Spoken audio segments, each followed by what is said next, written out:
Alright guys, so today I really wanted to talk about the get home bag.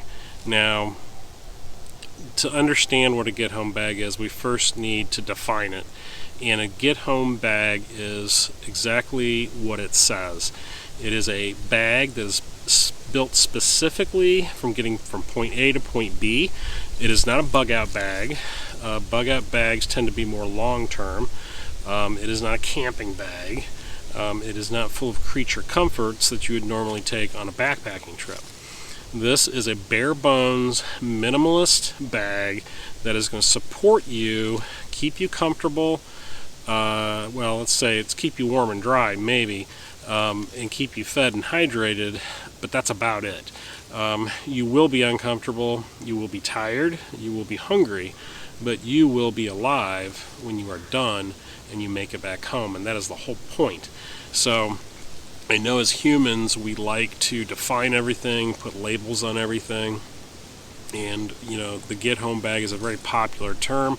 I've done past videos on it, and it is a topic that I'm constantly refreshing, obsessing over, and redefining in my own way.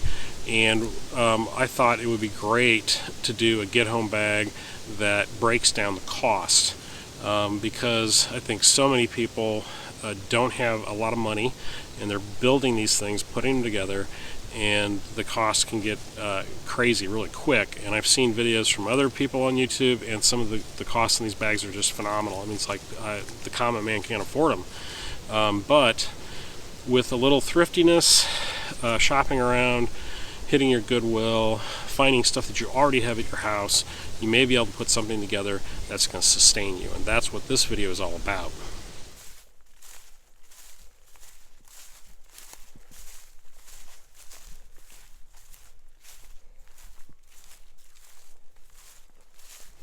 First off, I want to say that the things that are in this bag, I realize there are more items that you can always bring. There are all kinds of different items that everybody's going to pick. And people are going to pick different things based on their situation and their scenario. Now, my scenario, I have an over 50-mile journey that I have to make to work every day. So if something happens while I'm at work and I have to get back home, and for whatever reason vehicles are not working, EMP, whatever, congestion, roads are shut down, who knows what, if I have to hoof it, it's going to be a long journey. It's going to be, 3 or 4 days of walking, depending on weather, and I want to make sure I have at least something in my truck that I can grab and I can go. Now, like I've said, I've built other bags before, I've done other videos, and there's been flaws in them, and this is an evolving process, and I've learned things from other people, and I'm taking notes, and I'm changing things, and this is what I want to share with you guys. First thing is, I picked a backpack that was readily available at Walmart. This is a 29-liter outdoor products bag. It is under $30. It is a decent backpack for its size. It carries well. It carries exactly what I need, no more, no less. That's the key. I want to be able to be light and fast. I don't want to have a ton of stuff, and I don't want to stick out like a sore thumb with a gigantic backpacking bag or a big military bag. So this kind of is a good compromise for me. I like the color. It's a subdued color. It does have some capabilities as far as attaching stuff to the outside, but it doesn't look overly done. It's very unassuming, and it's readily available at Walmart, so if I wear this one out using it or testing it, I can go get another one, and it's not going to break the bank. If someone robs my truck, this bag and the contents within is not going to set me back a lot. Now, I will say the contents of this bag is a little over $300, and that may be a lot for some people, but there are items that you can add or subtract, that you can be more budget minded with than I was, but this is what I had on hand, so let's just walk through what's in here. So first thing I did is I added a bungee cord to the front of this bag. This allows me to add an extra layer like a jacket that I always keep in my truck. I can bungee it to the outside of the pack. I can grab it quickly. If I find things while I'm out moving on my location, I can add them to the bag without getting inside the bag, so it just gives me some capability there. On the outside of the pack, I have a climbing rated carabiner. This is something that I actually picked up at a garage sale for like 50 cents, but it is climbing rated. You never know when you may be needing something like that. If you find rope along the way, you can utilize it, so having a carabiner is just a great item to have. Plus I can attach stuff quickly to the outside of my bag as well. Another item that I have here is a very inexpensive stainless steel water bottle. This is a single wall. This is going to be utilized for drinking, but also in a pinch I can boil water in it by removing the plastic ring. I can set that in a fire. I can boil water if I want to make soup or coffee or whatever, just hot water to warm myself up, to disinfect water. I have that capability. These can be found on Amazon, readily cheap, or even at Walmart and other stores, but just make sure you get a single wall. This pocket down here, I'm keeping an inexpensive headlamp. This is an Energizer LED. I recommend going with a headlamp that utilizes AA or AAA batteries, not rechargeable, not some kind of oddball battery that no one has. Every home and gas station in America has a AA or a AAA battery in it. You can find them, you can scrounge them easily. So having something like this is great, and this also has red light capability, so that doesn't kill my night vision and it doesn't alert other people to my whereabouts if I'm trying to avoid people. So I can still navigate under a red light, not as bright as a white light. So these items are in the main compartment of the backpack, and first thing I want to show you guys is this. This is a fantastic resource. It's something I keep in my truck. This is an Ohio detailed topographic map, a gazetter. You can get these at Walmart. You can order them online on Amazon. I've got one for my state. Even though you're not going to be, navigating the woods with this thing, it does give you a really good overview of roads and natural and man-made obstacles and routes, and will help you with your planning of where you need to go. Now, you don't have to carry the whole gazetter with you. You can actually take this apart, fold up the pages that you need, and then carry it out with you. I just brought the whole thing to show it to you, but it is just a great resource. The item I want to carry is a shemagh. It's a large cotton bandana basically, and has 1,000,001 uses. I can wear this on my head, my neck. I can take it apart and make char cloth with it. I can do a sling. It can help me carry items. It's just a very versatile item. Nice neutral color. Of course, a pair of wool socks. And then a grabber space blanket. This can be utilized as a tarp. It can be thrown on the ground as a ground cloth. I can wrap up in it and create a burrito, like a sleeping bag, and that'll help keep me warm. And remember, you're not going to be super comfortable, but you are going to be dry. Another thing to consider is calories. You're going to need food, but you don't want to spend time cooking. Fires and stoves, they let off smells, they alert people to your area. You want to be stealthy. That's the whole point of this. So you can grab and go and eat without cooking is really critical. So what I put together is just some stuff that I can find in my grocery store, very economical. Tuna, high protein. These can be eaten cold. Of course, I'm going to pick up a spork. Got this at Walmart. Very inexpensive, but you're going to need to dig that food out of that packet and then keep going that way. Peanut butter to go. Another great high protein, dense calorie snack. Great energy food. Some Jack Link's beef strips. They have a long shelf life, good protein in those as well. And then a couple of Cliff Bars. These are found at the checkout aisle in Walmart, Kroger, a lot of other stores. Pretty inexpensive, and they taste good. Another item that I put together is just a little fire making kit. Really basic stuff. So, you know, I know a lot of us have a lot of bushcraft skills, survival skills that we practice, you know, ferro rods and flint and steel and bow drill and all these sorts of things. Really great stuff to know, but if you have to get a fire going because you're freezing to death, you want it to be quick. And one of the quickest methods I found commercially are these fire cubes. They're just a Duraflame, I think, makes these. They're sold at Walmart. You light the package on fire and boom, you've got instant flame. Very inexpensive. Have a big box of those at home. I replenish all my kits with them. And then of course some waterproof matches. These are found at Walmart as well. These are the UCO brand. They're in the box sealed, so I'm not going to get into those unless I need them. I have an emergency. And then of course a couple of butane lighters from Bic. Every gas station has these.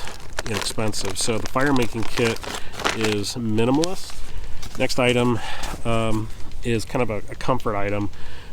This is an old sleeping pad that I got from Walmart. I cut it down. I put these in a lot of my backpacks because they're nice to sit on. They're nice to kneel on. You can fan a fire with them. They're very inexpensive, but they will insulate your bottom from the ground and keep you from getting cold if you're sitting around outside like I am now. So I'm going to sit on mine, and it's already much more comfortable just having that underneath me, and it's inexpensive, so why not bring it? It's lightweight, doesn't weigh hardly anything. Pack, of course, is a water filtration system. You don't want to get yourself sick drinking bad tainted water that you find along the way. You want to treat. Tablets are great. They do take time though to activate, so you have to put it in the water and then carry the water around with you to your next point when you drink. With the Sawyer, and these are found at Walmart for like I think $20 some, you know, you do have the ability of using the tube and drinking directly from the source. You can hook it up to a bag and squeeze the water through into another container like my stainless steel bottle and transfer the dirty water through the filter into the container, and now I got clean water. Or I can even use it as a drip filter and hang this from a tree and let the water run through the filter and drip into a bottle. That is great about these Sawyers is that they work in conjunction with these smart water bottles. Now you find these, of course, at any gas station, and I like to get the sport ones because they've got the flip cap on them, which is fantastic. This will thread directly on that smart bottle. So now I can put dirty water in here, collect it, pass it through into a clean container. And the shelter system is always the biggest and one of the more expensive items for your bag. And what I've found is a fantastic item from One Wind. I buy all my hammock stuff from them. All my hammocks are One Wind. I love them. They're very economical.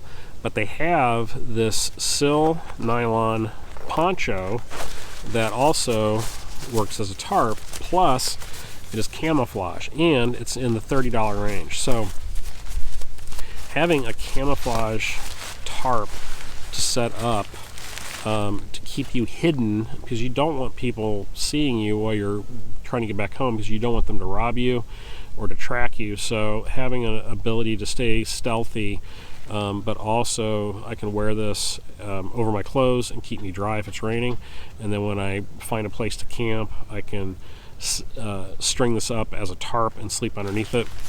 I've done videos on how to set up ponchos as tarps. It's a fairly easy thing to do, and they're actually quite comfortable. Now, one thing I'm going to also throw in my kit to make life a little bit easier is 100 feet of paracord. Of course, we all know you know, with paracord. You can use this for a lot of different things, but also I can use this to string up my shelter, as well as tying up other stuff, making things. But then another inexpensive, lightweight, cheap item is just a few tent stakes from Walmart. These will make setting up a shelter quicker and easier, so you're not fumbling around trying to carve tent stakes or pegs out of sticks. And then I picked up a couple of these Night Eyes carabiners, so those just hook into my tarp, and then it's a cam system. I can just run the cord through it and pull it tight, so I'm not messing around with a lot of knots and overly complex ridgeline systems. I want to do something that's quick and easy. I've showed these in other videos with other shelter systems. They work very, very well.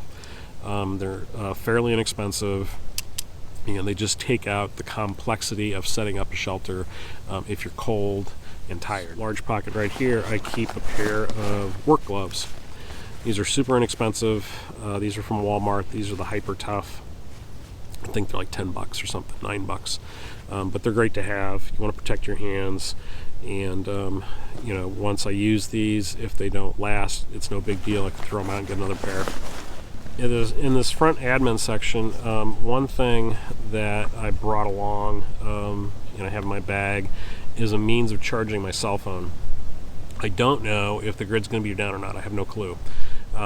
In case it is not, and I can still use my phone for navigation, I'm going to need a way of keeping it charged. So this is a very inexpensive charger. Got this at Walmart, Swiss Tech. I think it was like 20 bucks. Of course, I'm carrying a cord specific to my phone, and then I'm also carrying a wall adapter in case there is a building that I'm ducking into that has running electricity. I can plug my phone in for the night and not use my power bank. But these power banks are fantastic items to have. I suggest getting one and putting it in your get home bag. Another thing I'm going to carry with me is an N95 mask, just in case there are pollutants in the air, dust, whatever. This will help protect my lungs. There may be even some kind of biological thing going on. I don't know. It's, you know, everybody has a bunch of these since COVID, so throw one in your bag. Part of my navigation is a compass. Now, compasses are great if you know how to use them. If you don't know how to use a compass, go get training on one and learn how to use it. If you don't have that time or those resources, then don't carry it, because it's probably not going to do you much good. I carry it out of habit because I was in search and rescue. I have training in it. I feel comfortable with it. It is a way of at least getting a cardinal direction and then pairing that with that map I have. Okay, I know I need to go northwest. I can find northwest. I can start walking that way. So a decent compass. Definitely want to go with a name brand like Sunto. Those are fantastic, or Breton. And then with my compass, I'm going to have a Write in the Rain notepad, and then a couple of pens. Of course, a first aid kit is really important. Doesn't have to be overly elaborate. Just something that will cover cuts and scrapes and burns. A little moleskin with it would be a great addition. You can pick these up on Amazon and Walmart fairly cheaply, but they have, you know, all the little things that you need. You're not treating for trauma, but you definitely want to keep cuts and scrapes clean so they don't get infected, and keeping them dry. So, and then I throw in a whistle into my first aid kit. Signaling is not a primary concern of mine in a get home bag, but it's there in case I need it. On the inside here, I've got a couple necessity items: toilet paper, baby wipes. One item that I have found to be invaluable is Gold Bond. Sprinkle that in my shoes. It definitely helps with hot spots and just keeps things comfortable. And then a roll of Gorilla Tape. I can use this to fashion bandages if I get blisters, repair stuff. It's just, 101 uses. So now we come down to tools. Tools are probably going to be the more expensive items in your bag. And tools are a very personal preference, and you have to buy what you think is going to work for you and what you can afford. And this is stuff you may already have, so you don't have to go out and buy new stuff. Now, I like a multi-tool. That's going to take the place of a silcock key and a lot of other specialized tools like saws, because this tool has a lot of that stuff on it already. A good pair of pliers, needle nose pliers, I can do a lot with that. It does have a knife blade. It has a saw, of course screwdrivers, scissors, things like that. So this is a very inexpensive multi-tool I got off of Amazon, under $20.